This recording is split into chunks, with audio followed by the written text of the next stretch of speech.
नमस्कार दोस्तों, कास क्लासेज में मैं चंद्रहास एक बार फिर से आप सभी का हार्दिक स्वागत करता हूं। हमने हिमालय पर्वत श्रृंखला का पिछली वीडियो के अंदर जिक्र किया था, जिसमें हिमालय पर्वत के बारे में 3 वीडियो हमने पीछे दी थी आपसे। आज ये हिमालय पर्वत की चौथी वीडियो है और इसके अंदर हम जो पढ़ेंगे वो टॉपिक है हिमालय पर्वत का महत्व। हिमालय पर्वत हमारे लिए किस प्रकार से महत्वपूर्ण है, किस दृष्टि से हम महत्वपूर्ण देखते हैं इसे, इन सभी का जिक्र हम इस वीडियो के अंदर करेंगे। दूसरा पॉइंट आपसे बता दें कि हिमालय पर्वत श्रृंखला पूरे विश्व के अंदर, पूरे वर्ल्ड के अंदर नई बनी पर्वत श्रेणी है। सबसे नई जो पर्वत श्रेणी है वो हिमालय पर्वत श्रृंखला है, जो एक वलित पर्वत फोल्ड माउंटेन का एग्जाम्पल है। याद रखिएगा, विश्व का सबसे पुराना पर्वत भी भारत के अंदर है और विश्व का सबसे नया पर्वत जिसका संबंध भी भारत से है। विश्व की सबसे पुरानी पर्वत श्रृंखला जिसका नाम है अरावली, जो हम आगे वीडियो के अंदर डिस्कशन करेंगे, जो विश्व की सबसे पुरानी पर्वत श्रृंखला है। और विश्व की सबसे नई जो पर्वत श्रृंखला है उसमें नाम आता है हिमालय पर्वत श्रृंखला, जो वलित पर्वत फोल्ड माउंटेन का एग्जाम्पल बनती है। हिमालय पर्वत श्रृंखला के बारे में हमने आज से पहले आपसे 2-3 वीडियो दी है, आपने वो वीडियो भी देखी होगी। और आज हिमालय पर्वत के ऊपर चौथी वीडियो है और हिमालय का महत्व इस वीडियो का मेन एम है।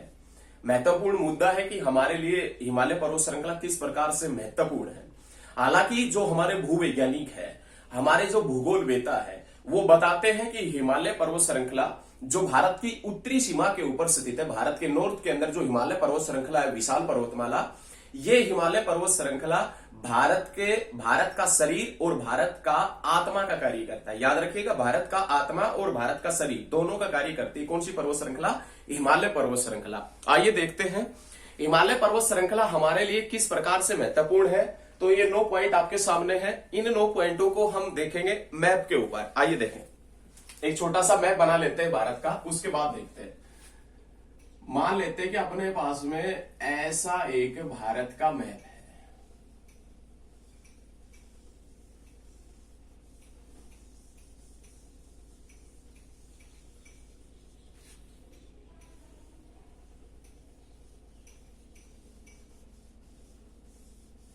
इस प्रकार से मान लेते हैं कि अपने पास में उत्तर भारत है, ऐसा मान लेते हैं। इस वीडियो के अंदर उत्तर भारत का ही जिक्र होगा, क्योंकि उत्तर भारत के अंदर ही विशाल पर्वतमाला हिमालय स्थित है। हमारे पास में यहां पर एक पर्वतमाला फैली है और ये जो पर्वतमाला है, इस पर्वतमाला का नाम क्या है? तो आप याद रखिएगा, इस पर्वतमाला का नाम है हिमालय। हिमालय हमारे लिए महत्वपूर्ण किस प्रकार से है, ये हमारा आज का टॉपिक है। इस टॉपिक के अंदर देखेंगे कि हिमालय हमारे लिए किस किस प्रकार से महत्वपूर्ण है। तो हिमालय का फर्स्ट पॉइंट आता है महत्वपूर्ण दृष्टि से भारतीय जलवायु पर प्रभाव। हिमालय पर्वत श्रृंखला जो भारत की उत्तरी छोर के ऊपर स्थित है, ये भारतीय जलवायु पर किस प्रकार से प्रभाव डालता है, ये आज का फर्स्ट पॉइंट है।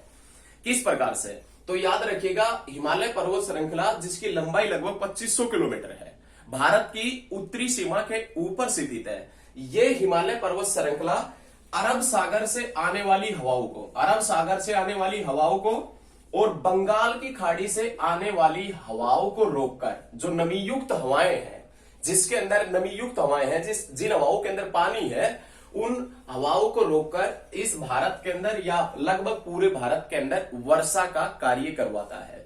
याद रखिएगा, हिमालय पर्वत श्रृंखला जलवायु पर महत्वपूर्ण प्रभाव डालता है और इसी के कारण भारत का तापमान और वर्षा स्थिरता रहती है। भारत के तापमान में और वर्षा के अंदर स्थिरता रहती है। किसके कारण? हिमालय पर्वत श्रृंखला। क्योंकि ये हिमालय पर्वत श्रृंखला अरब सागर से आने वाली हवाओं को रोककर और बंगाल की खाड़ी से आने वाली हवाओं को रोककर लगभग पूरे भारत के अंदर वर्षा करवाता है। ये याद रखना है, उत्तर भारत के मैदानी क्षेत्र में या लगभग पूरे भारत में वर्षा होने का कारण कौन सा है? हिमालय पर्वत श्रृंखला है। ये तो सभी आप मानसून के पॉइंट में भी पढ़ेंगे कि किस प्रकार से हिमालय पर्वत श्रृंखला अरब सागर से आने वाली हवाओं को रोककर, बंगाल की खाड़ी से आने वाली हवाओं को रोककर किस प्रकार से वर्षा करवाता है। एक तो फर्स्ट पॉइंट ये हो गया जलवायु में कि बंगाल की खाड़ी और अरब सागर से जो हवाएं आती है, उन हवाओं को रोककर ये भारत के अंदर वर्षा करवाता है, जिसके कारण भारत के अंदर वर्षा में स्थिरता और तापमान में स्थिरता ग्रीष्म ऋतु में बरकरार रहती है। दूसरा पॉइंट, जब पृथ्वी अपने अक्ष पर घूमती है तो ये हमने सबसे पहले बताया था दिन और रात बनते हैं, और जब पृथ्वी सूर्य के चारों तरफ घूमती है तो मौसम परिवर्तन होता है। हम बात करें 22 दिसंबर की, 22 दिसंबर को सूर्य का प्रकाश सीधा ट्रोपिक ऑफ कैप्रिकॉर्न के ऊपर होता है, मकर रेखा के ऊपर होता है। लेकिन जब सूर्य के सामने दक्षिणी गोलार्ध सीधा होता है तो उत्तरी गोलार्ध के अंदर शीत ऋतु का मौसम होता है। ये सभी बात आपको मालूम है, ये सभी चीजें आपको मालूम है। जब सूर्य के प्रकाश के सामने दक्षिणी गोलार्ध सीधा होता है तो उत्तरी गोलार्ध पीछे की तरफ होता है और उत्तरी गोलार्ध में शीत ऋतु का मौसम होता है। जब उत्तरी गोलार्ध में शीत ऋतु का मौसम होता है तो साइबेरिया जो रूस के अंदर पड़ता है, साइबेरिया रूस वाली ठंडी हवाएं दक्षिणी गोलार्ध की तरफ जाती। साइबेरिया रूस है, उसकी ठंडी हवाएं हैं वो दक्षिणी गोलार्ध की तरफ जाती है। वो साइबेरिया से आने वाली हवाओं को रोककर, ये साइबेरिया से जो हवाएं आती है उत्तरी गोलार्ध से ऊपर से चलकर, भारत के ऊपर से चलकर, हिमालय पर्वत श्रृंखला के ऊपर से चलकर, उन हवाओं को रोककर यह भारत के उत्तरी भारत के मैदानी क्षेत्र को अत्यधिक सर्द ऋतु से बचाता है। याद रखिएगा, एक तो नीचे से अरब सागर और बंगाल की खाड़ी की हवाओं को रोककर पूर्ण रूप से वर्षा करवाता है। दूसरा पॉइंट आपने क्या नोट करना है, तो आपने याद रखना, साइबेरिया रूस से आने वाली ठंडी हवाओं को रोककर पूरे भारत या उत्तर भारत के अंदर जो जनसंख्या निवास करती है उनकी रक्षा करता है, उनको अत्यधिक ठंड से बचाता है। और इसी का जो थर्ड पॉइंट है वो थर्ड पॉइंट देखें। हमने अभी बताया कि जब पृथ्वी अपने अक्ष पर घूमता है तो दिन और रात बनता है, जब सूर्य के चारों तरफ घूमता है तो मौसम परिवर्तन होता है।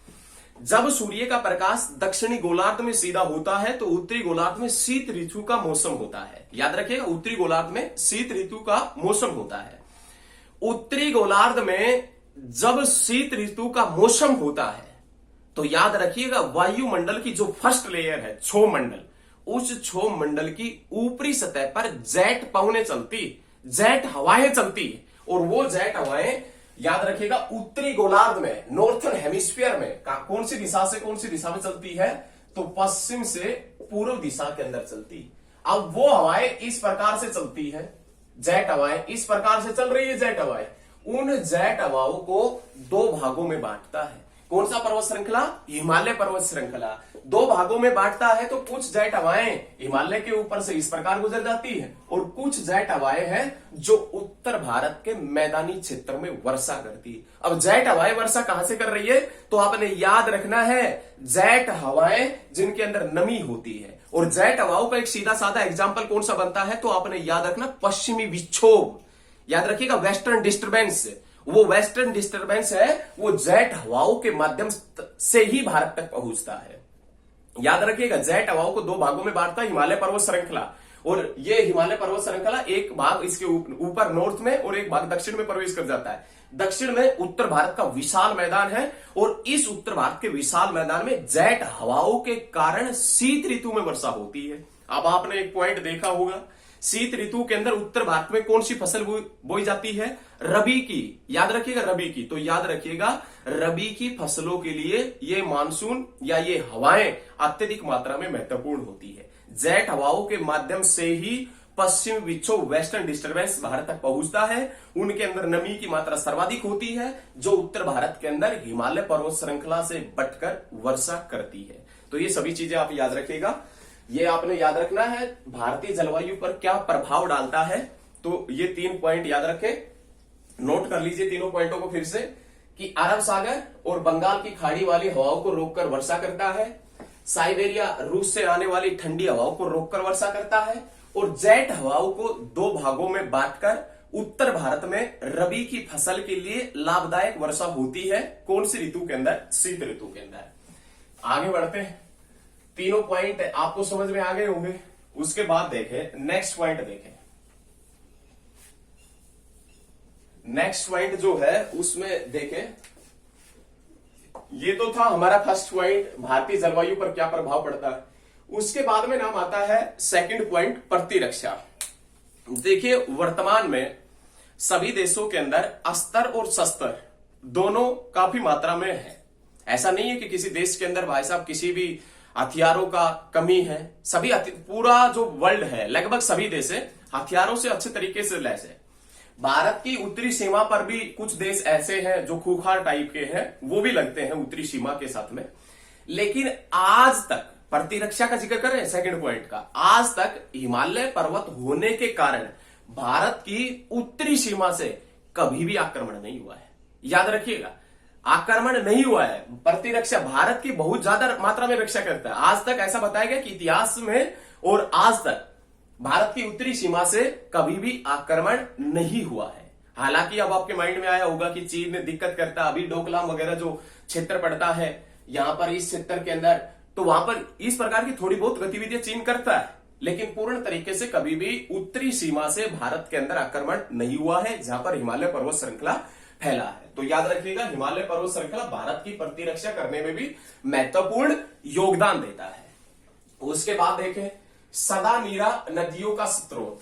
सदानीरा नदियां, अब सदानीरा जो नदियां हैं वो होती क्या है, तो आपने याद रखना, वे नदियां जिसमें 12 मंथ, सदानीरा नदियों को आप एक दृष्टि से आप ये भी कह सकते हैं कि 12मासी नदी, जिसके अंदर पानी पूरे साल लगातार बरकरार रहता है।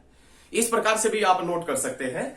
सदानीरा जो नदियां हैं उन्हें आप 12मासी नदी के नाम से भी जान सकते हैं।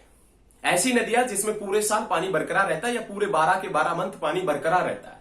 अब ऐसी नदियां उन्हीं स्थानों पर मिलेगी जहां पर ग्लेशियर वगैरह पिघलते होंगे। भाई ऐसी नदियां उन स्थानों पर तो मिलेगी नहीं जहां पर पहाड़ है या कोई भी वर्षा हुई उसके कारण लगातार 12 मंथ नदी बह रही, वहां पर तो मिलेगी नहीं। ऐसी नदियां उन्हीं स्थानों पर मिलेगी जहां बर्फ वगैरह पिघलने का पॉइंट बनेगा, जहां पर ग्लेशियर होंगे। और ग्लेशियर भारत के उत्तरी छोर पर स्थित विशाल पर्वतमाला हिमालय के अंदर स्थित है। तो याद रखिएगा, सदानीरा नदियों का स्रोत है हिमालय। वे नदियां जो लगातार 12मासी नदियां हैं, जो लगातार पूरे साल बहती, उन्हें सदानीरा के नाम से जानते हैं। और वे नदियां निकलती है कहां से, हिमालय पर्वत श्रृंखला से। जैसे सिंधु नदी, जैसे गंगा नदी, और जैसे बात करें ब्रह्मपुत्र नदी, ब्रह्मपुत्र, गंगा और सिंधु, इन सभी की सहायक नदियां हैं। लगभग सभी सहायक नदियां जो कैसी नदियां हैं, तो आप याद रखिएगा सदानीरा नदियां जो 12मासी नदियां हैं जिसमें लगातार पानी बरकरार रहता है। तो आप याद रखिएगा सदानीरा नदियों का स्रोत है हिमालय। उसके बाद में फोर्थ जो पॉइंट है वो उपजाऊ मिट्टियों का स्रोत है। उपजाऊ मिट्टी जिसमें नाम आता है सबसे पहले जो भारत के सर्वाधिक क्षेत्रफल पर मिलती है, उसमें नाम आता है जलोढ़ मिट्टी। जलोढ़ मिट्टी जो सर्वाधिक बताई गई है महत्वपूर्ण, जलोढ़ मिट्टी, ये जलोढ़ मिट्टी भारत के 40% क्षेत्रफल में मिलती है। ये सर्वाधिक उपजाऊ मिट्टी है। अब ये जो फोर्थ पॉइंट है, उपजाऊ मिट्टियों का स्रोत है हिमालय। फोर्थ पॉइंट आप नोट कर लीजिएगा, उपजाऊ मिट्टी है, इनका स्रोत है हिमालय। अब उपजाऊ मिट्टियों का स्रोत हिमालय कैसे है, तो आपने क्या देखा था कि हिमालय पर्वत श्रृंखला से सदानीरा नदियां निकल रही थी, 12मासी नदियां निकल रही थी। वो 12मासी नदियां जैसे जैसे नीचे की तरफ बढ़ती है, जैसे जैसे आगे बढ़ती है, तो हिमालय के अवसाद लेकर आती, और वो अवसाद उस स्थान के ऊपर जमा कर देती है जहां पर ढलान कम है। अब जैसे ही पानी की गति मंद हुई तो ऊपर से जो अवसाद लेकर आई थी नदियां, वो पानी की गति कम हुई तो उसी स्थान पर छोड़ दिया। उसके कटने छटने के बावजूद काफी वर्षों के बाद कौन सी मिट्टी का निर्माण होता है, जलोढ़ मिट्टी। और ये जलोढ़ मिट्टी भारत के लगभग 40% क्षेत्रफल के ऊपर मिलती है। भारत में सर्वाधिक क्षेत्रफल पर मिलने वाली मिट्टी है कौन सी, जलोढ़ मिट्टी। कितने परसेंट मिलती है, 40% मिलती है। तो याद रखिएगा, हिमालय पर्वत श्रृंखला से जो भी नदियां लेकर अवसाद लेकर आती है, उससे उपजाऊ मिट्टियों का निर्माण होता है। उत्तर भारत का मैदान का निर्माण भी इसी प्रकार से हुआ है। ये सभी चीजें आपके माइंड में और दिल और दिमाग में रहनी चाहिए।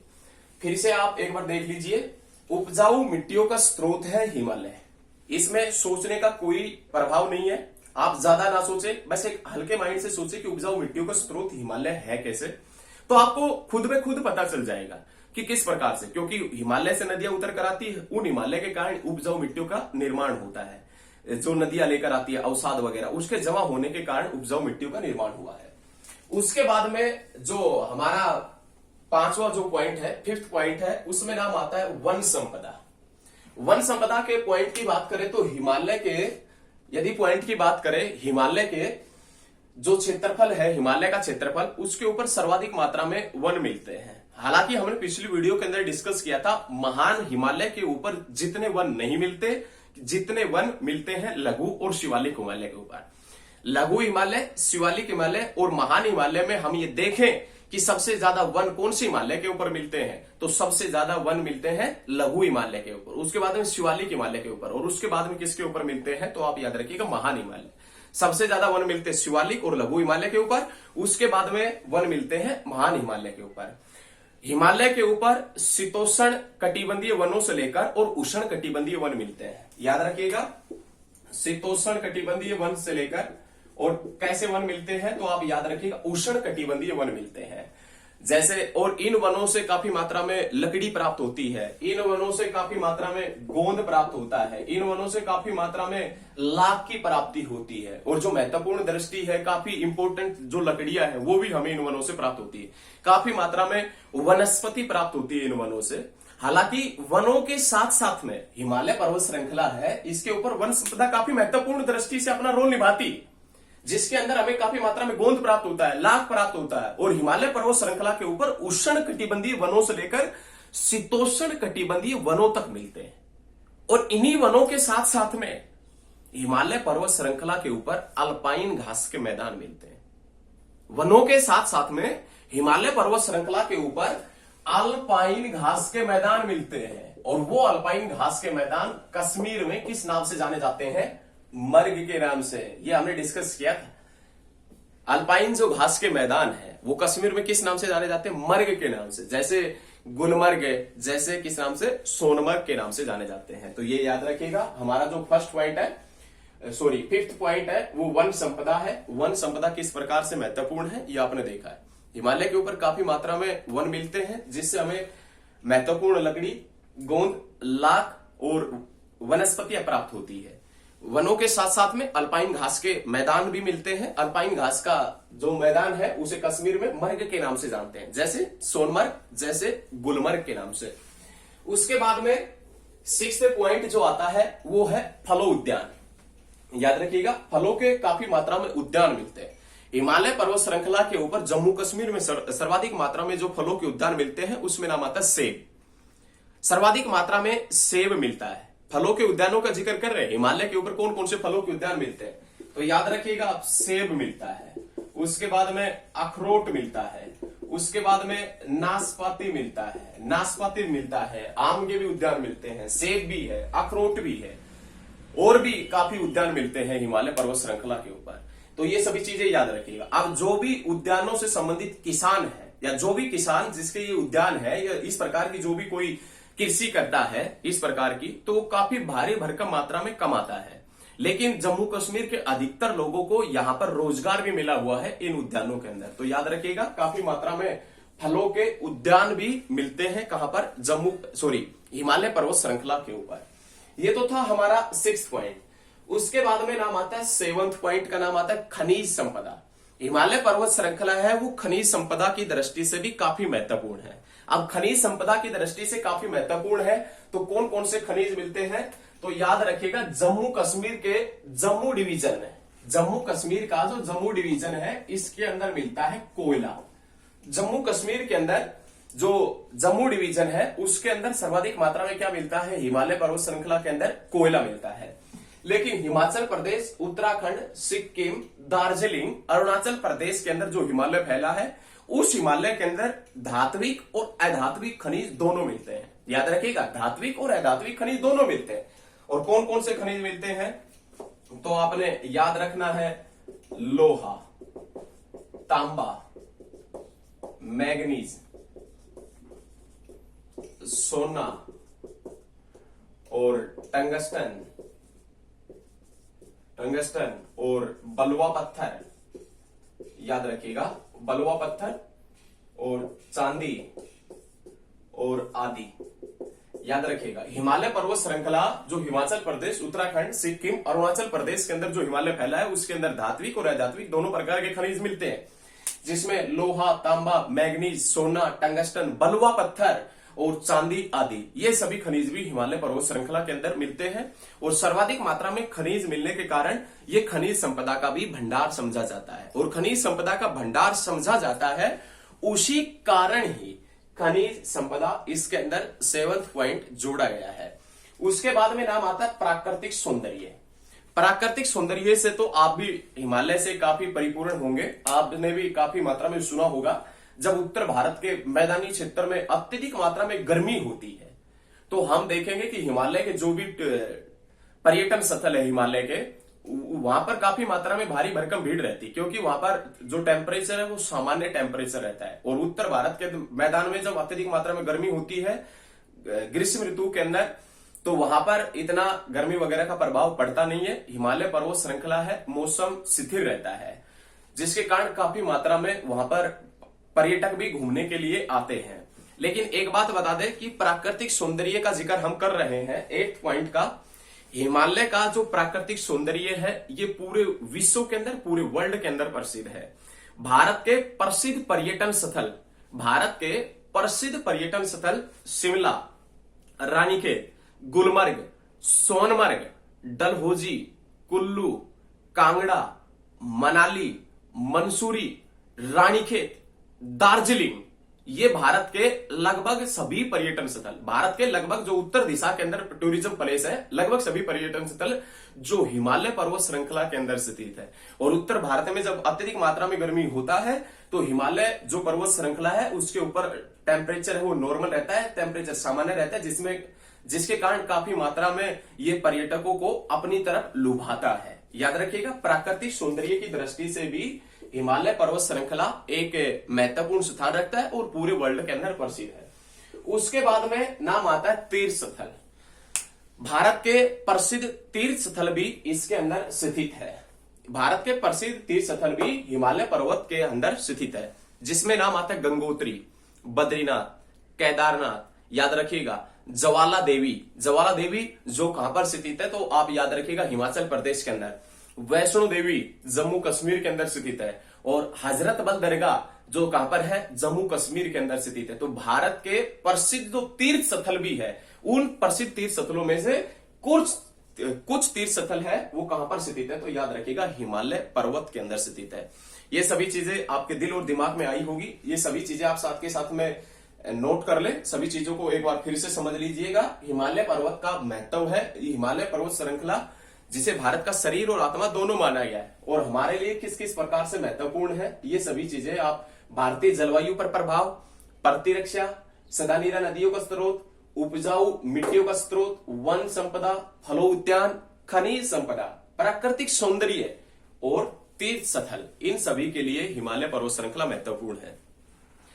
कल हमने लास्ट वीडियो के अंदर आपसे क्वेश्चन पूछा था कि माउंट एवरेस्ट का नाम माउंट एवरेस्ट कब पड़ा था, तो माउंट एवरेस्ट का नाम माउंट एवरेस्ट पड़ा था 1865 में। इससे पहले माउंट एवरेस्ट किस नाम से जाना जाता था, P15 के नाम से जाना जाता था। माउंट एवरेस्ट जो P15 के नाम से जाना जाता था। आज का जो हमारा क्वेश्चन है आपसे, वो क्वेश्चन ये है कि भारत की सर्वोच्च चोटी जिसका नाम है K2 या गार्डविन ऑस्टिन, जिसे पाकिस्तान ने नया नाम क्या दिया है, ये आप आंसर दें कमेंट के अंदर। याद रखिएगा, K2 या गार्डविन ऑस्टिन जिसे पाकिस्तान ने नया नाम क्या दिया गया है, जो POK क्षेत्र के अंदर पड़ती है, उसे पाकिस्तान ने एक नया नाम दिया गया है, और वो नया नाम क्या है उसका आंसर आप कमेंट बॉक्स में दें। और ये हिमालय पर्वत श्रृंखला का महत्व है, किस प्रकार हमारे लिए महत्वपूर्ण है, तो ये सभी चीजें याद रखिएगा, हमारे लिए बहुत महत्वपूर्ण है हिमालय पर्वत श्रृंखला, और इस सभी पॉइंटों को आप नोट करें साथ के साथ में। मिलते हैं नेक्स्ट क्लास में, धन्यवाद।